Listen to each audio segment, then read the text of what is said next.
Pemirsa, berdasarkan prediksi BMKG, Provinsi Sumsel akan memasuki musim penghujan yang puncaknya jatuh pada bulan Januari hingga Februari. BPBD Provinsi Sumsel rapatkan barisan, tingkatkan personil dan peralatan, status Sumsel menjadi siaga.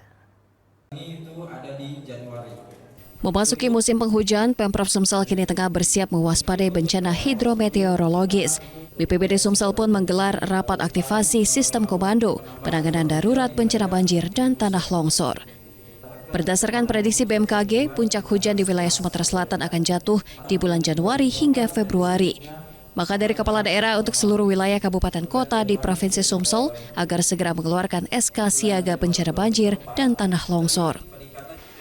Untuk BPBD Provinsi Sumatera Selatan sendiri telah mempersiapkan personil serta kelengkapan peralatan dan juga telah menggandeng seluruh stakeholder sehingga saat bencana pun tiba, pemerintah setempat dapat meminimalisir terjadinya banjir dan tanah longsor.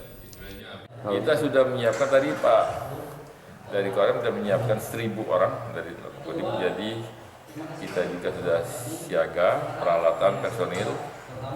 Kita nanti terjadi otomatis kami ini aktivasi komando mengambil peran masing-masing sesuai aturan yang berlaku. BPBD Sumsel telah memetakan kabupaten dan kota yang rawan bencana seperti Kabupaten Empat Lawang, Lahat, Okuraya, Musirawas, Puratara, serta Kota Pagar Alam dan Lubuk Linggau. Dari Palembang, Erwin Setiawan, iNews melaporkan.